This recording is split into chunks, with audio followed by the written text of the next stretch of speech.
I brought the podcast out into the garden today, and I brought my model out because I wanted to show you how I put together a circular yoke, using this as an example. First off, I measure the shoulder along here, and to match my own shoulder length that I want, and that's about 3.5 inches, and then mark that 3.5 inches all the way round there. From there to there. This will now become my increase row, and so although at the neckline I also do an increase row, so my first increase row is at the neckline after I've cast on and maybe done a few rows to stabilize it. So on my first increase row, it's knit 1 and increase in the next stitch.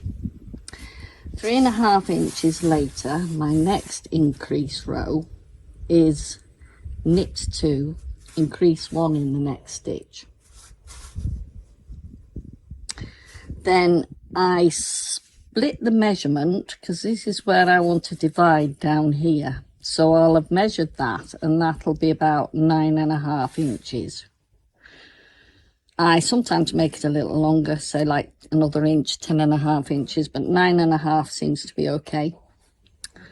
So I've done my first 3.5 inches, and now I'm going to split it between the 3.5 inch and the 9.5 inch points, and that's 6 inches. So I can split that now into 3. So that's 1, 2, 3. So I have a 2-inch gap. So my next increase row, which will be knit 3, increase 1 in the next stitch. The next 2-inch point, I knit 4 and increase in the next stitch. This point is the point of division, the next 2 inches, so I don't increase any stitches at this point. So at this point I should have enough stitches to cover my arms and around my body. Now the point is how do I work that out? If I'm using a 22 stitch and 30 row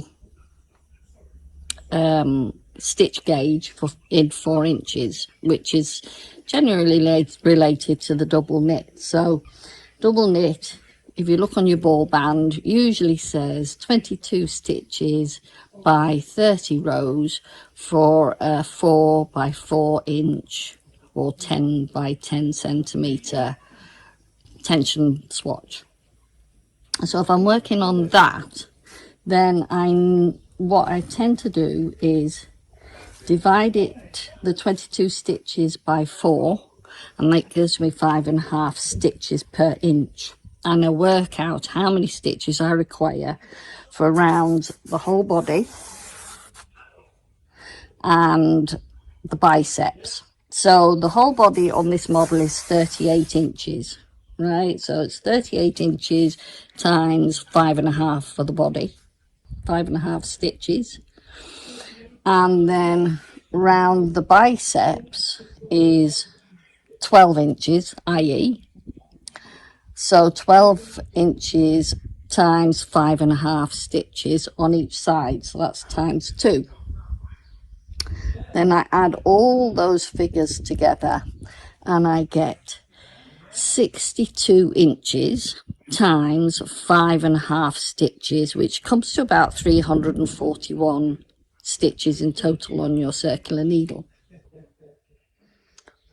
That is if you're knitting to tension, knitting to gauge. Round the neck is a bit more difficult because obviously your neck's narrower here. So I tend to measure the circumference of my head. Now, when I measure that, that's 22 inches. That's going to make it quite big. That is a general, I can't find it, general rule for my neckline. But if I do 22 inches, it's going to make it wider. That's okay if you want that sort of boat neck look. But I tend to do 2 inches smaller. So it's 20 inches and gives me a nice neckline there.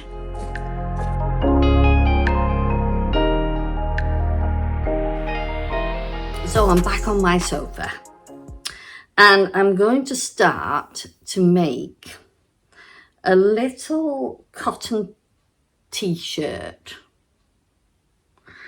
I have my woolly knits, cotton, cone, 100% 4-ply, and that's in the colour crimson.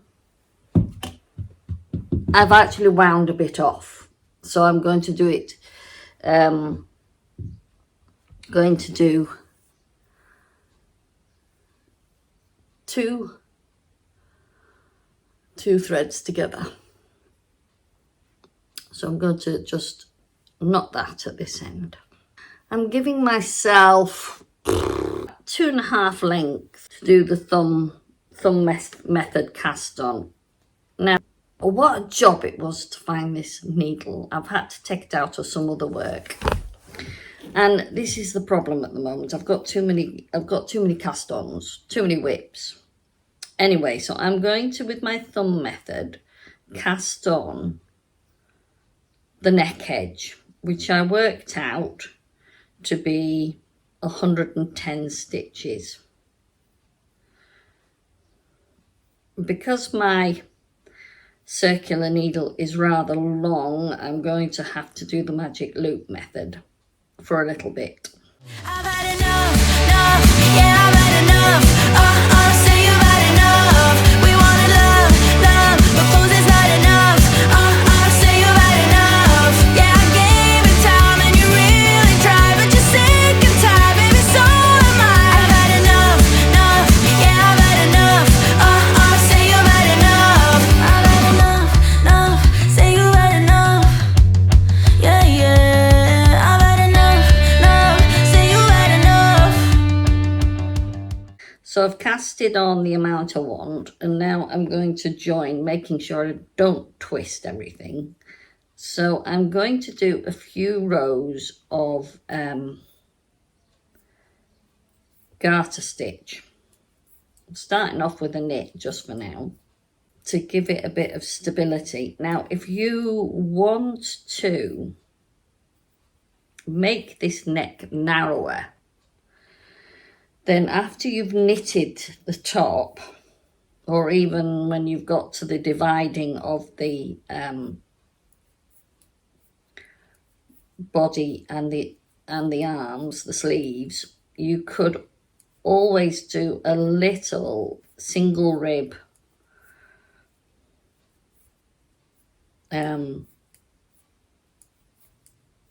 a little bit of single rib at this edge, going up for a few rows upwards. This just keeps it stable by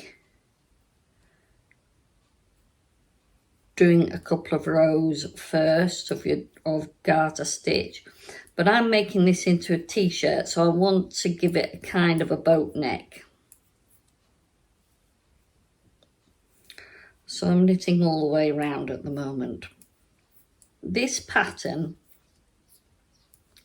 that I want to do is going to be a lacy one, and this will be an interesting way of doing your increases. When you do increase rows, they are pretty visible. I've tried several different ways of trying to disguise them. A garter bump is a good way of disguising them.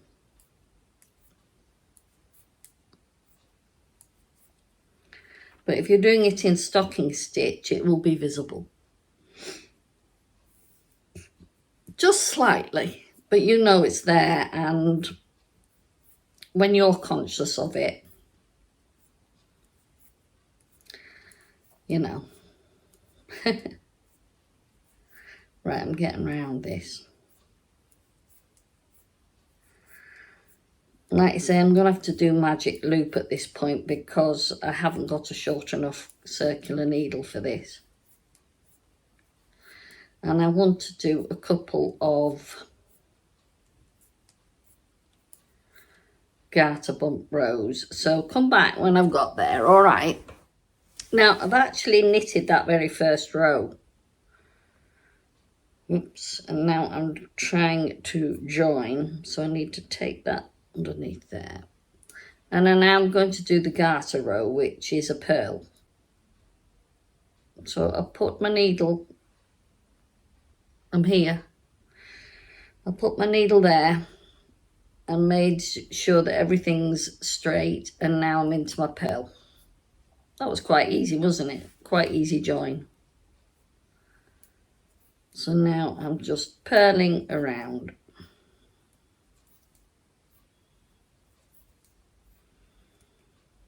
When you come to sew up at the end, you just join those two, that first row together with a little stitch. That's all you do. It's not massive, and it's just a little bit easier. Joining on this second row somehow. Somehow I find that easier. I've done it the other way and get all in a mess. See? So we're just going round and round now. Like I say, with the magic loop system for me. If you've got a short enough needle, then fine.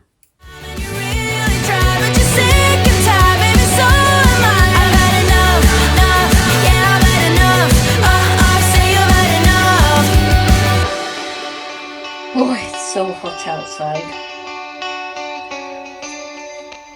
So I thought I'd sit in the cool on the stairs and have a chat with you. So the other day, I started off my circular yoke. And this is where I've got to. That's going to fit nice around my neck, and you'll feel that. Now, I tried to use my calculations and I actually made a mistake. And instead of doing at the neckline, knit one,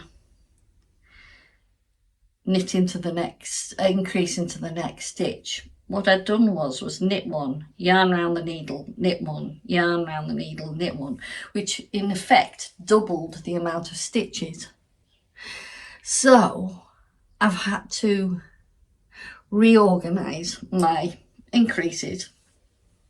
So if I increased 3.5 inches, which is about here, I would have doubled up again, basically.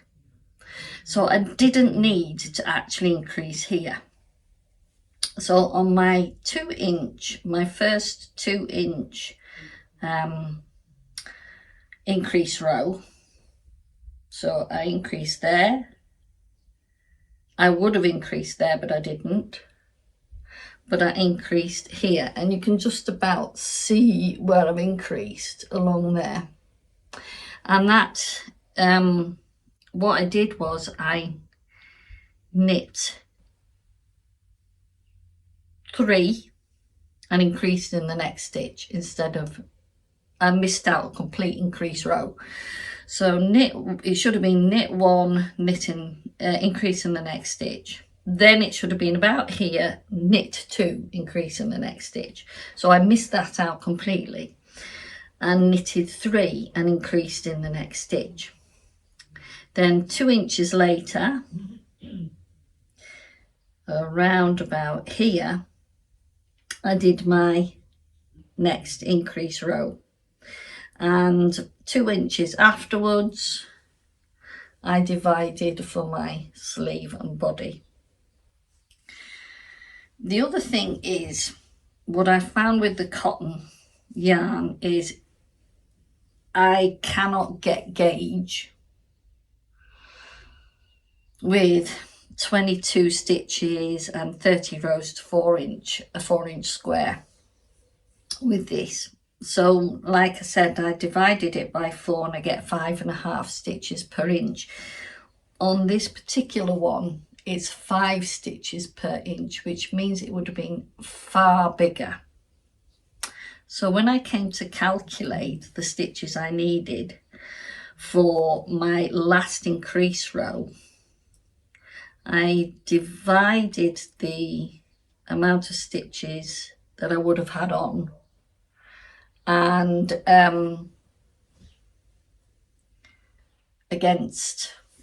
took away what I think I should need. So instead of 341 stitches at using the 5.5 stitch gauge, using the 5 stitch gauge, I only needed 302 stitches. So therefore that meant I only increased every 15 stitches, I think it was in this case, which is a lot more than I would have done normally. So when we do this kind of thing, you will make mistakes, but this was actually a good idea because I have pattern, and you don't really want to increase within your pattern. So I increased here and practically towards the end of this bank of pattern changed the pattern, so that didn't matter. And then so I increased before that pattern and increased after that pattern. Kind of feels as if that sounds a bit confusing, but when you're designing your own, you will, if you use the basic stitch calculations that I've given you, or how to design the circular yoke, you can play around with that. See what I mean? Use the math. Just use the math. I'm liking what I've got here. I think that's going to fit well, actually. I can tell just by putting it on here. So now I'm just working down my working down the body now and losing stitches as I go. So I'm doing a straight stocking stitch all the way down. Now, as you know, I get bored of stocking stitch, so I will change to a pattern for the hem. Am I going to do sleeves? I think I might just do maybe a few rows for the sleeve, and then rib or cast off, if not rib, bit of garter stitch. But I'm going to make a short sleeve on this one. Oh, also when I came to divide for the sleeves and the body, I added 10 stitches for under the arm, and this gives me a little bit of extra ease round here and round here for doing this. So I had 10 stitches on each side. Generally, I like to design in negative ease, because I always find if it's negative ease that it fits much better on me. If I knitted to my actual measurement of 44-inch chest, it would be massive. So I use a size 14 model for my jumpers and tops, and design using that. So that's like 38-inch chest.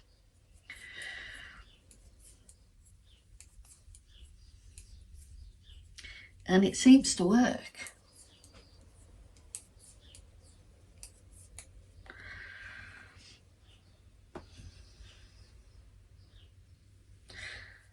I've also had to join.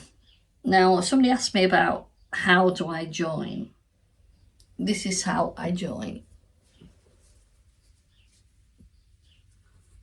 I join in the other thread. There are 4 threads here because I'm working two threads at a time for the double knit. So what I do is I bring in the other yarn, knit into the next stitch, wrap the loose yarn around it and carry it along, wrap, carry along for about 4 times. Now if I'll leave that now. If I'm concerned that it's going to slip out, I could knot that if I wanted to. Could knot that end.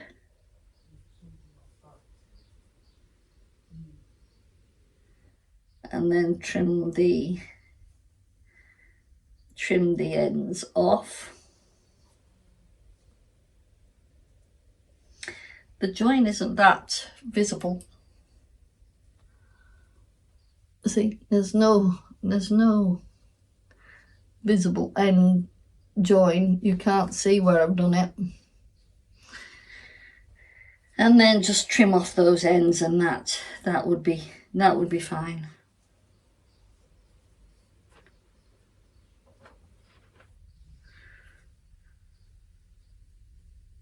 I've hardly used half a cone of this yet.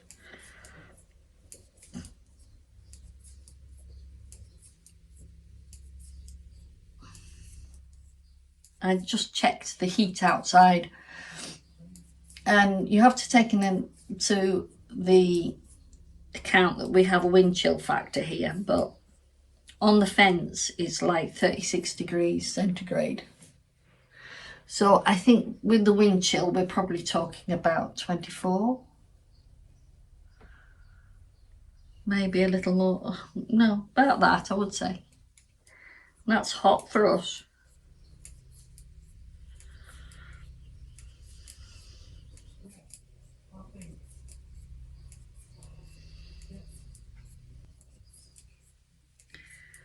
I've even got a summer dress out.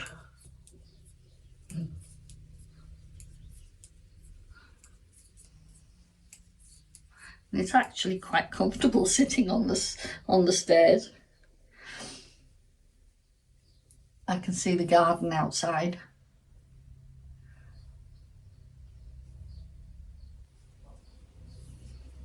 But if you want to find a really good pattern for adapting for your own measurements, I would definitely use the Pope Vergara Pope basic yoke pattern on Ravelry, and I'll put a link to that in my description. If you go on my Ravelry account, you will also see it there.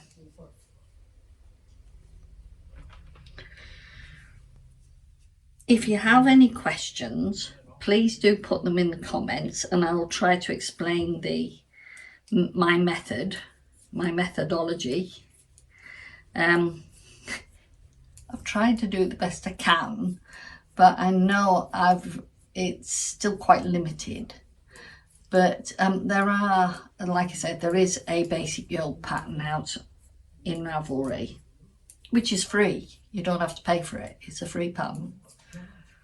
So yeah, try that, because I liked that one myself. That finally gave me the confidence to design my own, to fit my own shape. And I think using the calculations I've given you, you can try and do that for yourself using your own measurements. So enjoy the sun. Don't get overheated. Be careful in the water out there. The sea around here might look so inviting, but it's very cold, even when the sun shines as brilliantly as it is today. So take care, everyone, and keep knitting. Yeah.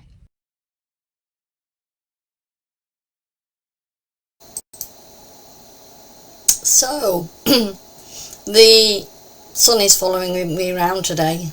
I'm back in my office and the sun's come round, and it's the evening time. It's about 7:56, and here I am trying to sort of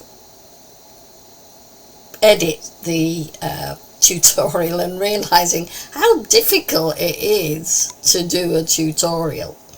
So my thought is, perhaps we should do a knit along, and perhaps I should prepare a pattern after all. Go for it, Claire, go for it. Feel the fear and do it anyway, you know, that sort of thing. So I was also asked about patterns, top-down patterns for babies. Now, I've never actually done a top-down pattern for a baby, so I think I might have to dip my toe into that area of design. Yeah, that should be good. I hope the tutorial has been useful. I understand that it's might seem complex, but it's not as hard as you think it is.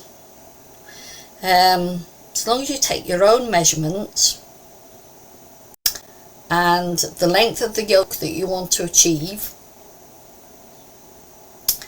the rest is mathematics in the way I described it.